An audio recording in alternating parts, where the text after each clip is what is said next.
So today's session or presentation is basically on, well, titled Silver Linings and Where to Find Them. So what do I mean by silver linings? It's the positivity that can be gained from any negative scenario. It's not necessarily positivity of the self, but also positivity of others. Any sort of net gain of positivity. First of all, it would kind of be disingenuous of me to claim that all problems have a silver lining and to sit here and preach about how easy it is to retrain the mind to have a positive output, because sometimes it's not easy, and sometimes we do get dragged down into feelings of despair, and that's okay. There's that age-old saying of, it's okay not to be okay. But hopefully after this session, we'll all be better equipped to help ourselves and also to help others see more positivity in these negative situations. So firstly, I will caveat this session by saying that I will be using my own personal anecdotes and experiences a lot. This is just my lived experience to help articulate some ideas and comments that I'm going to be putting forward. So there may be some dark concepts discussed, and I will be brutally honest with these stories and how they've affected me. So all I can say is please reserve any judgment, because I'm by no means a saint. If anything discussed is traumatic or upsetting for anyone, or brings up bad memories of their own, please feel free to mute or leave the session and take a moment to yourself. I just want everyone to be comfortable.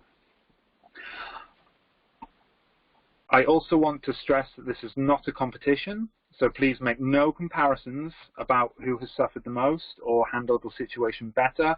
We all deal with things differently. Everyone's experiences are just as valid, and we're all at different stages of the path. I will also say that I'm 100% comfortable discussing my own past experiences, and I understand people have different coping mechanisms, so I will not be offended if people choose to laugh at some of my stories, or if people want to question some of my stories, or if people don't want to be forthcoming or sharing with within the comment section. So yeah. Firstly, I'll talk a little about me, for those who don't know me, and why I chose this subject. So my name is Cai, it's Welsh. I've been an active Jedi for around 5 years, and was recently knighted through the Jedi Praxium. I'm based in the United Kingdom, and I've been in the military for over 10 years, the first 9 of which were as a military police officer, and now I'm a communication systems engineer. I've also taken on the additional roles of the Equality, Diversity and Inclusion practitioner for my regiment, and I'm trauma risk management trained, and I'm also a member of the Army Diversity Allies. Those within the community who know me well will know of my skepticism towards the more spiritual and metaphysical aspects of Jediism, and I'm also aware that other instructors will be sort of covering similar subjects later on in the weekend, so covering that spiritual perspective, so I won't be covering anything spiritual in today's lesson. So the reason I chose this topic is because it's something that I naturally started to develop, and I didn't notice it until someone had pointed it out in me. The final realization that this has become something that I'm quite inherently good at was during my knighthood trials. I was asked a question on an event I was involved with in February this year. I'm not going to go into the full details of the story because it's quite sensitive, but I think it just highlights the crux of this lesson, what this lesson means, and how we as Jedi can derive some amount of positivity for ourselves or others from the most darkest of situations. So essentially, I had concerns for a friend after he failed to show up for a trip we had organised. The concerns grew and grew and grew until I eventually resorted to getting a spare key for his flat to go looking for him. When I entered his flat, I noticed it was empty, but his bathroom door was locked. I eventually broke it down with a fire extinguisher and found that he had unfortunately taken his own life by hanging. Being an ex-military police officer, the policing instinct took over, and I notified all the relevant authorities, protected the scene, removed people from the nearby area, and made sure everyone was okay. But after everything was done, it was apparently what I did that night that was unusual. So, understandably, I couldn't sleep, and with the case still being under investigation, it's something I couldn't openly discuss with my friends or my colleagues.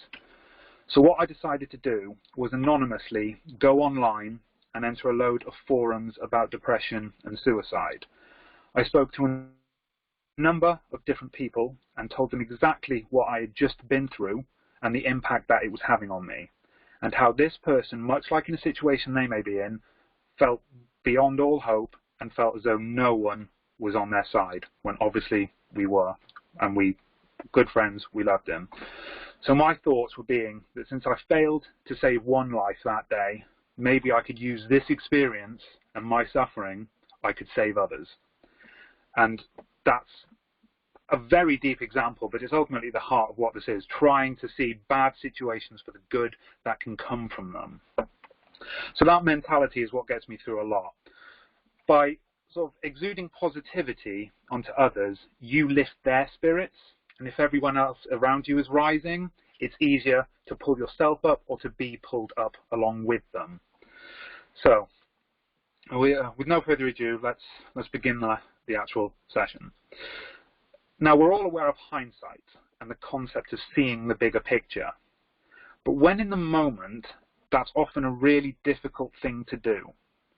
But sometimes when you're down, it could be helpful to think of some of the bigger picture realizations that you've had in the past. To this day, almost every time I'm deployed out in the field, and I know there are plenty of military or ex-military members in this community, they'll know exactly what I mean. Every time I'm deployed out in the field, I will sit there in the pouring rain, covered in mud, with a spoonful of cold beans, complaining about how life couldn't get any worse, until the deployment is over. Then it quickly becomes one of the many other deployments that I can look back on and laugh and learn from. And that's now the mentality that I will always try and approach working in the field with. So how often have you actually looked back at a so-called bad event and realized that it was actually not that bad, or even better, it was actually a blessing in disguise? This, of course, is the benefit of hindsight, the ability to look back at a situation and see the silver lining that it brought you. But most of the time, we're not very good at seeing and understanding the impact of a situation right there in the moment. And this is due to the brain's negative bias and the fight or flight response. We go into short-term thinking patterns when bad things happen. We are often unable to see the bigger picture. It's not until later down the line when we are able to join the dots and see the benefits of the challenging situation. So imagine what your life could be like if you could always have an eye on that silver lining, even from the middle of the storm, so to speak, tapping into that wisdom of hindsight amidst the actual grey clouds of a difficult situation and stressful life. So how do you find positivity when the negativity strikes? The trick is to look past the situation and to acknowledge how it can still bring forth some rewards and opportunities. Oftentimes we might feel stubborn in our emotions and not want to look for the good and instead hold on to that adversity. But there is opportunity, and this lesson is all about showing you how to find it. I think if anything is to be taken from this session, it should be the following, and that is, you can only control yourself. You don't necessarily have the power to influence the situation, only the power to control how you react to it. So forget about the why me's and taking responsibility for the actions of others. You can only control you. Once you realize that you can control your own reactions and you actually start to assess them, you can often see how irrational emotionality can be. So we'll go through a couple of the methods now, and step one is understand your emotions. So take anger, for instance, because many people get angry when faced with a negative situation. But what is anger? At the very heart of it, anger is your disapproval that the world has not conformed to your plans. The dissatisfaction that something that you have no control over has not done what you wanted it to. So when you actually analyze that and understand that, you can kind of see how very illogical and almost how selfish and entitled anger can be. So understanding your emotions is step one. Step two would be question and reevaluate. When something scary happens, like losing your job, falling into a tight spot with the bank account, or parting ways with a significant other, it can seem like nothing positive at all can come out of it. But you're missing one crucial thing there, and that's it's a chance to reevaluate. Sometimes a crisis can jolt you into reevaluating your life in a major way. It can force you to ask yourself if you're really doing what makes you happy, spending your time how you want to, or with the people you want to spend it with. This can be your shot to change career tracks, or to focus on personal growth rather than tending to someone else, or to practice sort of breaking away from materialistic tendencies. Here's a real chance to restructure your life and get it back onto a track that you can be proud of. So take it. Take time to question the negativity. First of all, is the situation really true? Is it really that bad? Can you see any redeeming features straight off the offset? Do you have a choice to walk away or avoid it? Do you have time to consider what to say or what to do? Can it be handled in another way? Can you, right there and then, pull out a positive from the negative? How can this situation have a better outcome? So, questioning the negatives, if done often, will eventually then become natural whenever you're faced with this kind of scenario. So step 3, and I think this is a really important one, and possibly in the darkest of hours, is something that can apply to almost any situation. So step 3, remember that it will make you more compassionate. Whereas before, you might have thought that someone losing their job was totally on them and their lazy ways. Now you know that all sorts of bad things can happen to people which in no way deserve them. While it's terrible experiencing something that shakes your stability, the silver lining is that it helps you grow into a more compassionate person, because you've now experienced it too. You'll be less likely to bend to knee-jerk judgments, which is important, and you should feel glad for that opportunity. So, an example here is in my late teens, I will openly admit I was quite narcissistic.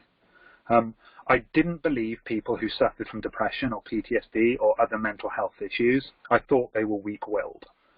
I couldn't understand how someone with anorexia couldn't just start eating again, or how a drug addict couldn't just stop. These were problems affecting them that I thought would be easily solvable if they showed a little bit of discipline and perseverance. That was until my ex-fiancée left me. I'd been living with her for a number of years until she had to move away for her work. But that was fine because she'd be moving back in a year. A couple of months after she moved away, I booked us a romantic week full of events. She turned up and instantly said that she no longer loved me and left, and I was distraught. As the days passed by, I couldn't comprehend what had happened. Why had she stopped loving me? I didn't think that I had personally changed in any way. Maybe I'd put on a little weight, and boom, that was the first seed planted. I was undesirable because I weighed too much. That seed grew and grew and grew until I developed a physical aversion to food. I was too big. No one could love me because I was too big. I went 2 months without eating until I ended up in hospital, and even then it was a slow road to recovery. Regardless of what people said, it would always spur me on. You're too thin, or you need to eat, was confirmation that my diet was working.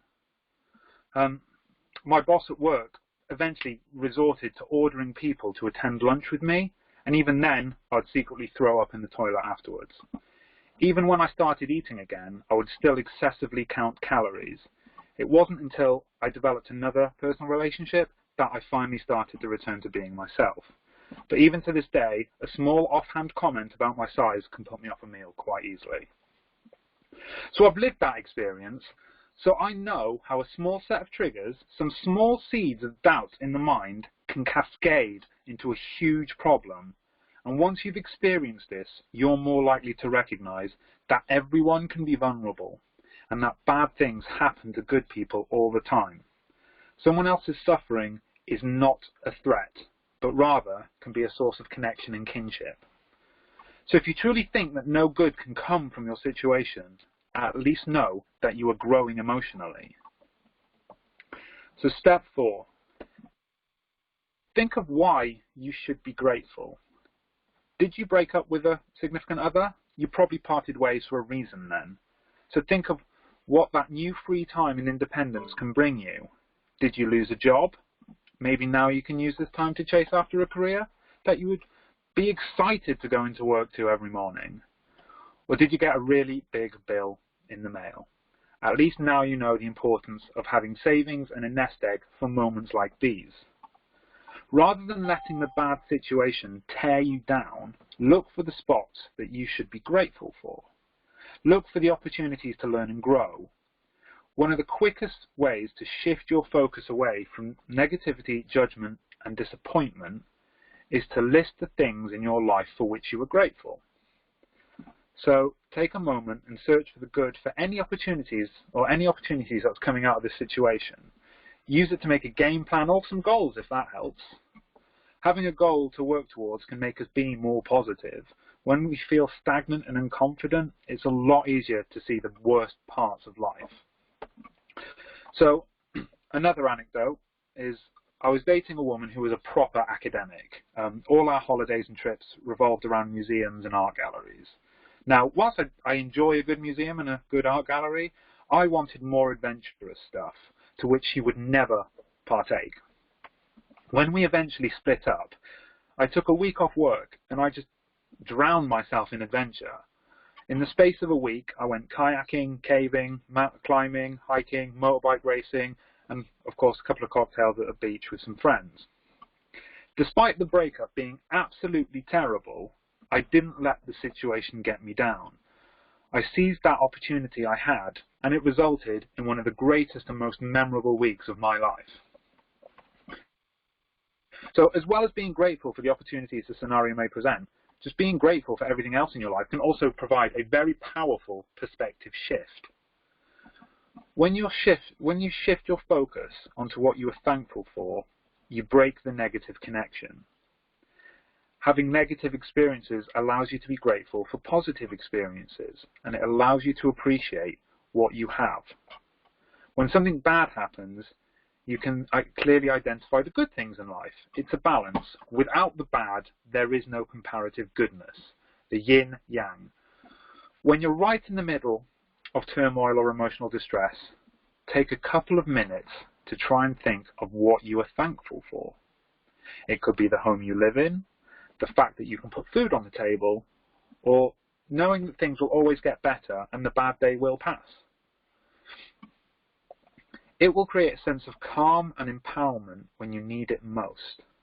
Your life is not 100% horrible all of the time. Good things are happening all around. It's just you may not notice them. Giving attention to the things that you are grateful for, no matter how small, will allow you to heal the negative emotions and to persevere through. So also remember that tragic disasters tend to bring out the best in people all around you, from the emergency services, local businesses, charities, even the government and the world at large.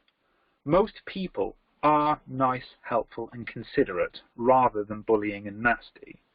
People help people. However, when we concentrate only on the negative, this is all we allow ourselves to see.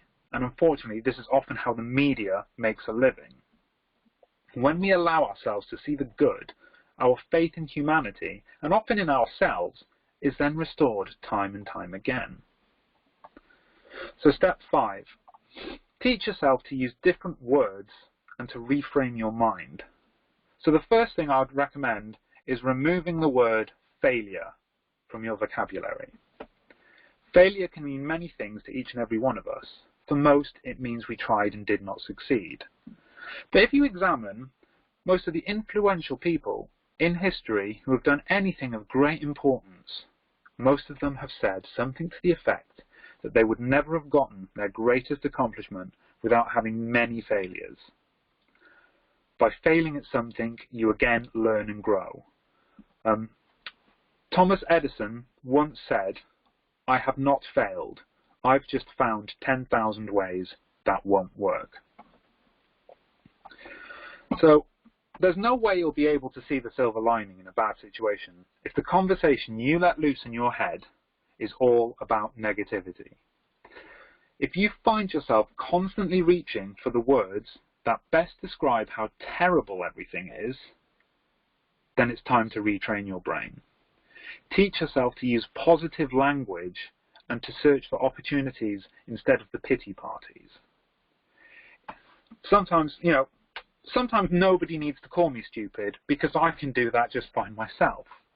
And if that applies to you, then try and retrain your brain to stop doing that to yourself.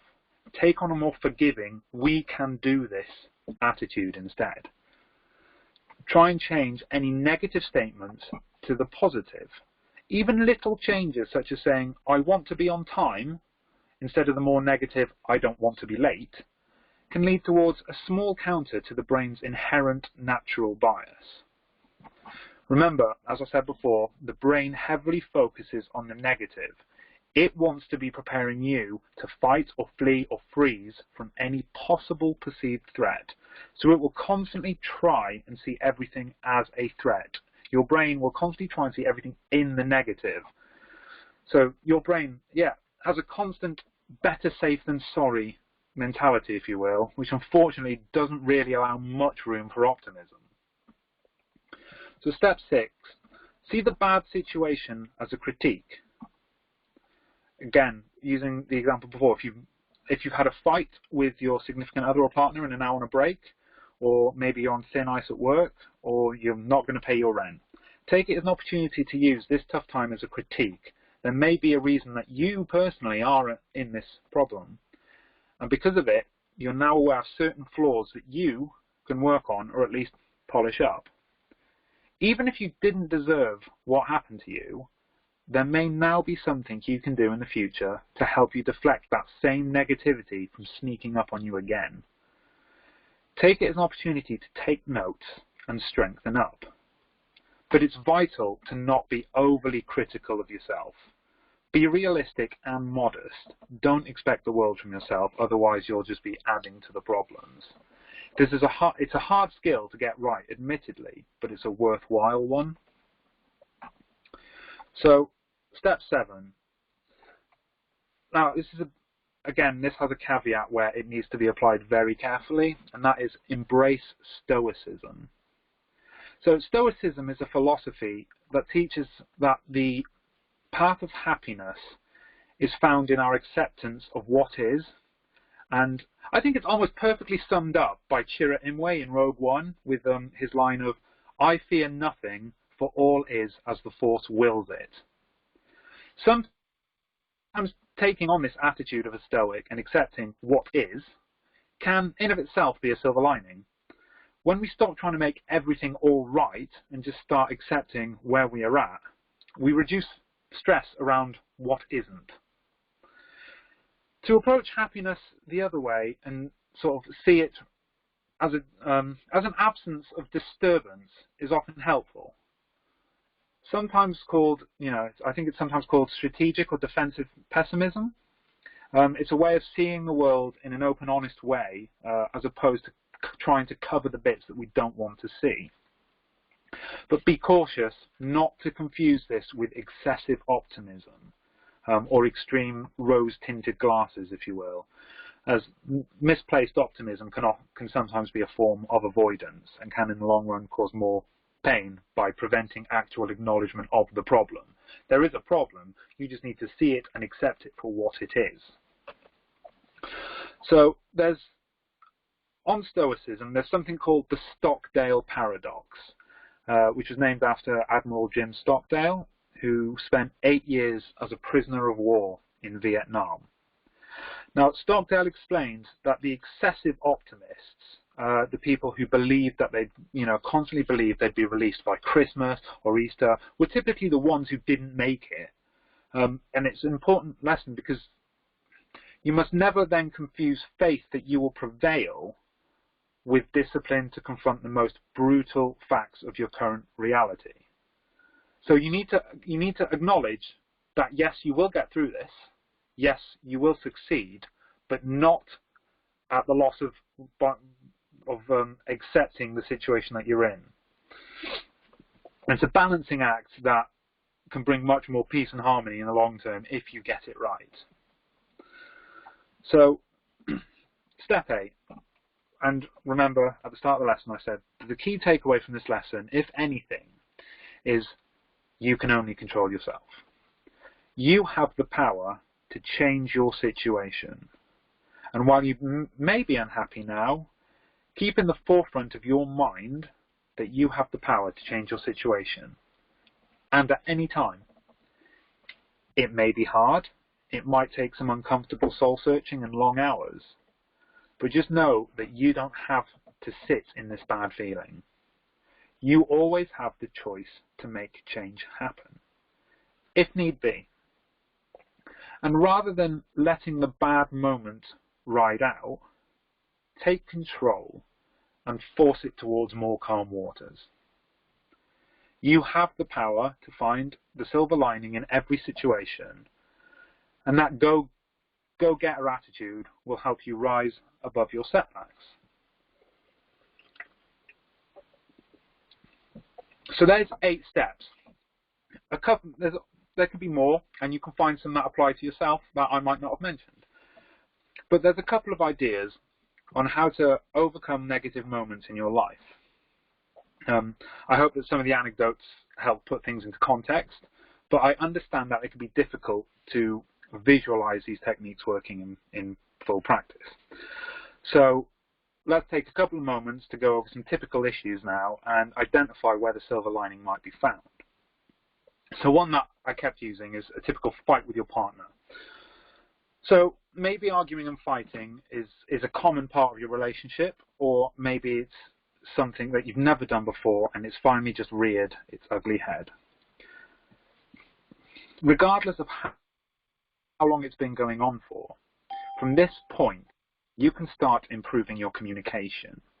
It's possible that one or both partners have things that you need to work on individually that could not have been realized otherwise. So this provides the opportunity to get to a root of an issue and solve problems.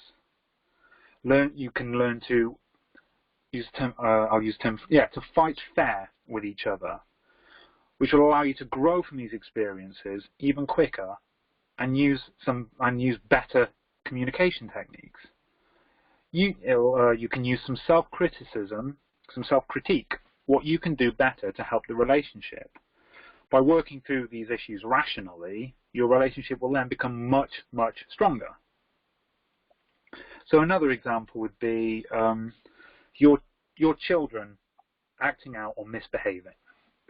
So see it, first of all, as an opportunity to improve your personal parenting skills. Children almost always are responding directly to how they've been taught and treated. So it will give you that opportunity to take a step back to examine your own role in your child's behaviour. Oftentimes what you might think is right because it worked for you is not right for a particular child, or just because it works on one child, it might not work on another. So it'll provide you the opportunity to adapt and change and evaluate your parenting style, and provide the opportunity to have a closer relationship with your child.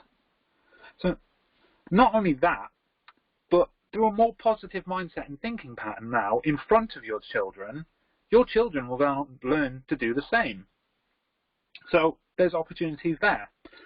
Now, death of a loved one. This is one of the hardest to find a silver lining in, especially if it's the loss of a child.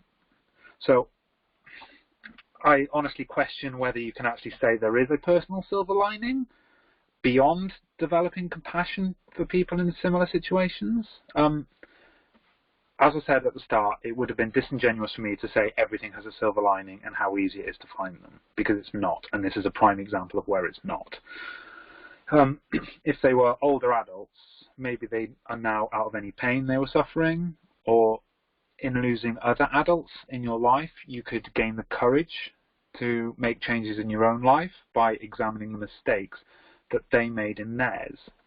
For example, if your friend has passed away from a heart attack, maybe it's time to evaluate whether you should get that checkup, quit smoking, or be more active.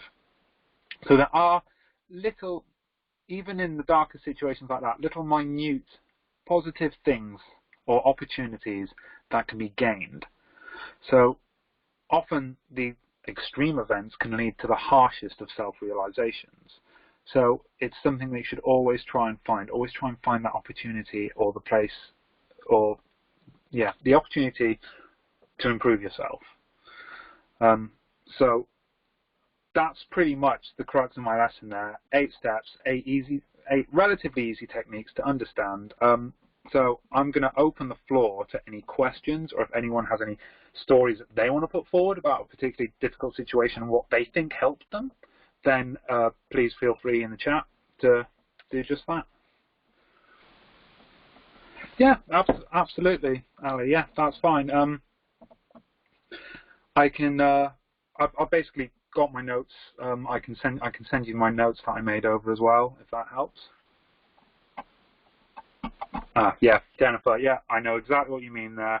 Often, yeah, as I said, often the most extreme scenarios allow the harshest self-realizations, the biggest opportunities to sort of see the bigger picture. Yeah, the little things that constantly build up, and build up.